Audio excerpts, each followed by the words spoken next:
رمضان شریف میں کہ قرآن پاک زیادہ سے زیادہ پڑھنا ہے، پڑھیں گے انشاءاللہ؟ اگر آپ ناراض نہ ہو تو ہم نے قرآن مجید پڑھنا بالکل ہی چھوڑ دیا، قرآن پاک کھلتا ہی نہیں، توجہ ہی نہیں، مزاج ہی نہیں، سارا دن بیت جاتا ہے، قرآن مجید نہیں کھلتا، قرآن مجید نہیں پڑھا جاتا۔ ایک شخص مجھ سے ملنا چاہ رہے تھے، مسجد نبوی شریف میں حاضر تھا، تو وہ ایک دفعہ آئے گزر گئے، میں قرآن شریف پڑھ رہا تھا، پھر آئے تو گزر گئے قرآن شریف، تیسری دفعہ پھر آئے تو کہنے لگے آپ نے کتنا کو پڑھنا ہے؟ میں نے ان سے کہا کہ مہربانی کرو مجھے دعا دو کہ اللہ مجھے پڑھتا ہی رکھے۔ آپ نے یہ کیا لفظ ادا کر لیے کہ کتنا کو پڑھنا ہے؟ خدا کے بندو یہاں کام کیا ہے؟ اگر تلاوت بھی نہیں کرنی تو کرنا کیا ہے وہاں؟ میں اکثر کہتا ہوں کہ چونکہ ہم تو مسیطڑ ہے، ہمارا تو مزاج ہے مسجد میں رہنے کا، چونکہ عام لوگوں کا مزاج نہیں ہوتا تو وہاں بھی بازاروں کو ٹائم زیادہ دیتے ہیں، خریداری میں وقت زیادہ لگاتے ہیں۔ اگر ہماری طبیعت مسجد میں بیٹھنے کی ہو، قرآن پاک پڑھنے کی ہو تو بڑا ذوق بن جائے۔ قرآن مجید امام اعظم ابو حنیفہ امام اعظم رمضان شریف کے اندر 61 قرآن مجید پڑھا کرتے، کتنے؟ 60 اور 1 61۔ ایک قرآن شریف دن میں پڑھتے، ایک رات کو پڑھتے، پورے دن میں قرآن مجید ختم کرتے، ایک رات کو۔ اور آپ فرماتے ہیں 61واں قرآن مجید وہ تھا جو میں تراویحوں میں سنا کرتا تھا۔ 61 قرآن پاک آپ ہر رمضان میں پڑھا کرتے تھے۔ میری آپ سے گزارش ہے ایک سپارہ مسجد میں پڑھے رمضان میں، ایک سپارہ گھر میں پڑھے۔ مسجد میں پڑھیں گے تو مسجد کا حق ادا ہوگا، اور گھر میں قرآن پاک کھول کے بیٹھیں گے تو بچے بھی آ کے پاس بیٹھ جائیں گے، چھوٹے چھوٹے بچے۔ یہ کبھی تجربہ کرنا، یہ بخشش کا ذریعہ ہے۔ جب آپ بچوں کی ماں سویرے سویرے بڑا اچھا دوپٹہ لے کے اور مصلی بچھا کے اور قرآن مجید کی ریل رکھ کے اور پھر اس کو خوشبو لگا کے جب کھولتی ہے نا، تو اس کی جو 2-2.5 سال کی بچی ہوتی ہے وہ بھی کہیں سے دوپٹہ ڈھونڈنے لگ جاتی ہے، وہ بھی دوپٹہ لے کے آتی ہے، وہ دائیں بیٹھتی ہے۔ اس کا جو 4 سال کا بچہ ہوتا ہے نا، اگر ابا بیٹھا ہے تو 4 سال کا بچہ بھی کہیں سے ٹوپی ڈھونڈ کے لاتا ہے، اسے پڑھنا نہیں آتا، لیکن وہ بھی آ کے نا سپارہ لے کے بیٹھ جاتا ہے۔ میں نے دیکھا ہے بچے تھوڑا تھوڑا ہلنے لگتے ہیں، قسم اللہ کی عزت کی مجھے ایسے لگتا ہے کہ جب بیٹیوں کے بیچ ماں بیٹھ کے قرآن پڑھتی ہے اور جب بیٹوں کے بیچ باپ بیٹھ کے قرآن پڑھتا ہے تو مجھے لگتا ہے خدا کے فرشتے بھی آسمان کے دروازے کھول کھول کے دیکھتے ہیں، کھول کھول کے دروازے دیکھتے ہیں کہ یہ کس طرح کا رنگ ہے کہ چھوٹا سا بچہ توتلی زبان۔ مجھے وہ حدیث پڑھ لینے دو جو امام جلال الدین سیوطی نے روایت لکھی ہے۔ فرمایا حضرت عیسیٰ علیہ السلام میں قبر کے پاس سے گزرے تو عذاب ہو رہا تھا، چند گھنٹوں کے بعد گزرے تو وہیں رحمتوں کا نزول ہو رہا تھا۔ حضرت عیسیٰ عرض کرنے لگے مولا میری مجال نہیں میں پوچھوں، چند گھنٹے پہلے یہاں عذاب تھا، اب یہی کرم ہو رہا ہے۔ اللہ اب اس نے کوئی نیک عمل کیا تو ہے نہیں، قبر میں تو عمل ختم ہو جاتا ہے، اتنا کرم کیسے؟ تو رب کریم نے فرمایا موسیٰ بندہ بڑا گناہگار تھا، پاپی تھا، سزا کا حقدار تھا، اور جب انتقال اس کا ہوا تو بیوی اس سے پہلے حاملہ تھی، اس کے انتقال کے 2-4 مہینے بعد بچہ پیدا ہوا، پھر اس بیوی نے بچہ پالا، آج 4.5 سال کا بچہ مکتب گیا ہے، استاد نے بسم اللہ شریف پڑھائی ہے، اس کے بچے نے توتلی زبان پہ کہا بسم اللہ الرحمن الرحیم، تو مجھے حیا آئی ہے کہ اس بیچارے کو ابھی لفظ نہیں ادا کرنے آتے، زمین پر بیٹھ کر یہ توتلی زبان سے مجھے رحمان اور رحیم کہے اور میں اس کے باپ کو سزا دوں۔ بس بچے نے ایک دفعہ بسم اللہ پڑھی ہے، میں نے باپ کے سارے گناہ معاف فرما دی، مہربانی کرو۔ ایک سپارہ گھر میں، ایک سپارہ مسجد میں، یہ ضرور آپ نے روٹین بنانی ہے۔ مسجد میں پڑھیں گے تو مسجد کا حق ادا ہوگا، گھر میں پڑھیں گے تو بچے بھی پڑھیں گے۔ اور تیسرا سپارہ وہ ہے جو آپ نے تراویح میں سننا ہے۔ تو کتنے سپارے ہو گئے ایک دن میں؟ 3۔ تو رمضان میں کل کتنے ہو گئے؟ 3 قرآن پاک۔ کتنے قرآن پاک جی؟ 3 قرآن مجید، ایک سپارہ دن میں ایک رات میں، تو آپ کا 10 دن کے اندر انشاءاللہ قرآن پاک ختم ہو جائے گا۔ کریں گے انشاءاللہ تعالیٰ؟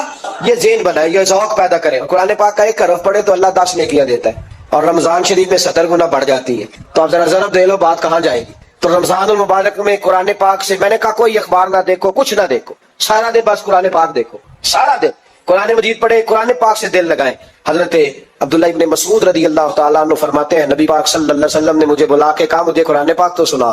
میں نے کہا یا رسول اللہ آپ پہ نازل ہوا ہے، میں آپ کو سناؤں؟ تو فرمایا میرا دل کر رہا ہے میں تجھ سے سنوں۔ حضور کو زیادہ آتا تھا نا، تو کبھی کبھی آپ سمجھ لیں کہ آپ کو زیادہ آتا ہے، لیکن پھر بھی سامنے والے، میں اکثر کہتا ہوں مدرسے کے طلباء سے، میں کہتا ہوں آپ قاری اور حافظ تو ہو گئے ہو، پر کبھی کسی اور سے بھی سنا کرو، کہا کرو سناؤ یار 2 آیتیں دل کر رہا ہے۔ حضرت ابی بن کعب رضی اللہ تعالیٰ عنہ کہتے ہیں نبی پاک تشریف لائے تو مجھے کہنے لگے ابی ادھر آ میں تجھے قرآن پاک سناؤں۔ میں نے کہا یا رسول اللہ مجھے فرمایا مجھے اللہ نے حکم دیا ہے کہ میں تمہیں سناؤں۔ حضرت ابی رو کے کہنے لگے یا رسول اللہ رب کریم نے میرا نام لیا ہے؟ میں کہا وہ کہا؟ فرمایا ہاں تیرا نام لیا ہے۔ رونے لگے، کہنے لگے حضور پھر تو میں بڑا خوش نصیب ہوں، سنائیے میں سنتا ہوں۔ تو حضور سننا بھی حضور کی سنت ہے، سنانا بھی نبی پاک کی سنت ہے۔ قرآن مجید کو سنیں۔ اور پھر یار دکھ کی بات ہے نا کہ پاسپورٹ کے دفتر تو میں 2.5 گھنٹے کھڑا رہوں، شناختی کارڈ کے لیے میں 1.25 گھنٹہ کھڑا رہوں، اور میں پہلی دفعہ سعودی عرب جاؤں تو امیگریشن کے لیے 2.5 گھنٹے بھی مجھے لائن میں لگنا پڑے تو میں لگا رہوں، دنیا داری کے لیے تو میں اتنا کھڑا رہوں، اور تراویح کے لیے مجھے 1 گھنٹہ نہ کھڑا ہوا جائے اور میں بہانے کرتا پھروں۔ تو پھر یاد رکھو وہ حضرت سیدہ اسما کہا کرتی تھی نبی پاک نے مجھے کہا تھا اسما اللہ کے راستے میں گن گن کے نہ دینا ورنہ وہ بھی تجھے گن گن کے دے گا. جب ہم رب کریم کو وقت اس طرح دیتے ہیں کہ دنیا داری کے لیے تو ساری ہمارے پاس ہمتیں موجود ہیں، اور تراویح کا وقت آیا تو بہانے ڈھونڈنے لگ گیا. تراویح کا وقت آیا تو وہ جو ہے اس نے شروع کر دی بات کہ جناب میرے فلان جگہ تکلیف ہے، مجھے بلڈ پریشر ہو جاتا ہے تو پسینہ بڑا آتا ہے. تو اب تو آسانیاں ہی بڑی ہیں. صحابہ کہتے جب ہم مسجد نبی میں نماز پڑھنے جاتے تھے، بارش ہوتی تھی تو مسجد میں پانی کھڑا ہوتا تھا، کیچڑ کھڑا بن جاتا تھا، تو ہم اپنی جھولیوں میں خشک مٹی ڈال کے لے جاتے، اپنی اپنی جگہ بچھا لیتے مٹی، اور پھر ہم نماز پڑھتے تو ہمارے پیشانیوں پر بھی مٹی لگ جاتی. ایک صحابی جھاڑ رہے تھے تو نبی پاک نے فرمایا نہ جھاڑ، جب تک چہرے پہ رہے گی فرشتے درود بھیجتے رہیں گے. اب تو ایسی لگے ہوئے مسجد میں، پھر بھی تو تراویح نہیں پڑھتا. تو ایک تو عبادت کو ٹائم دیں، دوسرا قرآن مجید زیادہ سے زیادہ پڑھے، رمضان میں زیادہ سے زیادہ پڑھے، مسجدوں میں ٹائم دیں. مجھے دکھ ہوتا ہے جب رمضان میں بھی نماز کے بعد مسجد کو تالا لگتا ہے. اگر ہم سارے آئیں مسجدوں میں، ہم رمضان شریف کے اندر وقت دیں، جس کے پاس ٹائم ہو وہ آ کے بیٹھ جائے، قرآن مجید کھول لے، تو میرا خیال ہے کہ مسجد بھی ہمیں دعا دے گی کہ دیکھو ہر وقت انہوں نے میرے اندر تلاوت کی. حضرت صدیق اکبر نا اپنے گھر کے سین میں بیٹھ کے قرآن پاک پڑھتے تھے تو رویا کرتے تھے، روتے تھے. مکے کے کچھ سردار اکٹھے ہو کے نبی کریم کی بارگاہ میں گئے، کہنے لگے ایک تو صدیق اکبر کو منع کریں کہ قرآن اونچا نہ پڑھا کریں، اور اگر اونچا پڑھنا ہے تو پھر ان سے کہیں پڑھ کے رویا نہ کرے. حضور نے فرمایا اپنے گھر میں بیٹھ کے پڑھتا ہے روتا ہے تمہیں کیا ہے؟ یا رسول اللہ یہ ابو بکر صدیق جب قرآن پاک کی تلاوت کر کے روتے ہیں نا تو ہماری بچیاں بھی رونے لگتی ہیں، ہماری عورتیں گھر کا کام کاج چھوڑ کے تو صدیق اکبر کے دروازے پہ کھڑی ہو کے روتی رہتی. حضور ان سے کہیں یہ قرآن سے جو شغف ہے ان کا، کہاں گئے مسلمان جو قرآن پڑھنے والے تھے، کدھر گئے؟ سارا کچھ ہی ہمارا موبائل لے گیا. میں کس طرح یہ بات بیان کروں کہ کچھ لوگوں نے رمضان میں بھی قرآن پاک ایک بھی ختم نہیں کیا، رمضان شریف میں بھی ایک قرآن پاک کی توفیق نہیں، لے گیا سارا کچھ ہماری خوش گپیاں. کمال ہو گئی، ہم نے سوچا ہی نہیں، فکر ہی نہیں کی. سنگیو واپس آؤ، قرآن پاک سے پیار کرو، قرآن پاک سے محبت کرو، قرآن کی تعلیم حاصل کرو. لوگ کہتے ہیں میں بوڑھا ہو گیا ہوں، زبان موٹی ہو گئی ہے، قرآن کیسے سیکھوں؟ 38.5 سال کی عمر میں کلمہ پڑھا حضرت صدیق اکبر. کچھ صحابہ ان سے بھی عمر میں زیادہ تھے، تو بڑی عمر میں دین سیکھا کہ چھوٹی عمر میں سیکھا؟ ہمیں کیا ہو گیا ہے؟ قرآن پاک کی طرف توجہ کرو. میرے نبی پاک علیہ السلام نے فرمایا اس قرآن کی برکت سے اللہ قوموں کو عروج عطا کرے گا، اس کی برکت سے ہی قوموں کو زوال ہوگا. حضرت عائشہ صدیقہ کہتی ہیں حضور رات کو نماز کی نیت باندھتے تھے تو ایک ہی آیت پڑھتے تھے ساری رات، ایک ہی آیت پڑھتے رہتے تھے، روتے رہتے تھے. اور جب حضور روتے تھے تو جس طرح ہنڈیا ابلے تو آواز آتی ہے، اس طرح حضور کے سینے سے آواز آتی تھی. جبیر بن مطعم کہتے ہیں میں بدر کے قیدیوں کے بارے میں بات کرنے آیا حضور سے، تو نبی پاک مغرب کی جماعت کرا رہے تھے. جب میں مدینے پہنچا تو مسجد نبوی کے باہر کھڑے ہو کے میں نے حضور کی تلاوت سنی. فرماتے ہیں بس میں تو بات کرنے آیا تھا نا، تو وہ آیتیں سنی تو مجھے یوں لگا مجھ پہ بجلیاں گر رہی. کون ہے جو میرے دل کے کفر اور کفل دھو رہا ہے؟ بس قرآن سنتا گیا اور رب مجھے ایمان کی توفیق عطا فرماتا گیا. میں نے کلمہ پڑھ لیا مسلمان. قرآن ہی ہمارے ہر مسئلے کا حل ہے. میں کیا کروں؟ قرآن پڑھتے ہیں ہمارے یہاں پر قبروں پہ پڑھا جاتا ہے، پر ختموں پہ. کیا قرآن پاک کا یہ حق نہیں تھا کہ وہ شادی والے دن بھی پڑھا جاتا؟ کیا قرآن پاک کا یہ حق نہیں تھا کہ وہ اسمبلی میں بھی پڑھا جاتا؟ قرآن پاک نا شکایت کر رہا ہے، شکایت کرتا ہے کہ ان لوگوں نے نا مجھے ختموں پہ پڑھا ہے، اسمبلی میں نہیں پڑھا. وزیر اعظم کے خطاب سے پہلے تلاوت ہوتی ہے تو یہ تلاوت کے بعد یہ اعلان کیوں نہیں کرتے کہ ہم کریں گے وہ جو قرآن کہے گا؟ صدر کے خطاب سے پہلے تلاوت کراتے ہو تو یہ کیوں نہیں کہتے کہ اب ہوگا وہ جو قرآن کہہ رہا ہے؟ اسمبلی کا اجلاس تلاوت قرآن پاک سے شروع کرتے ہو تو یہ بھی تو کہو نا قرآن کے مطابق فیصلے ہوں گے. عدالتوں میں قسمیں اٹھانے کے لیے قرآن رہ گیا ہے، اس پہ ہاتھ رکھ کے کہو جو کہوں گا سچ کہوں گا.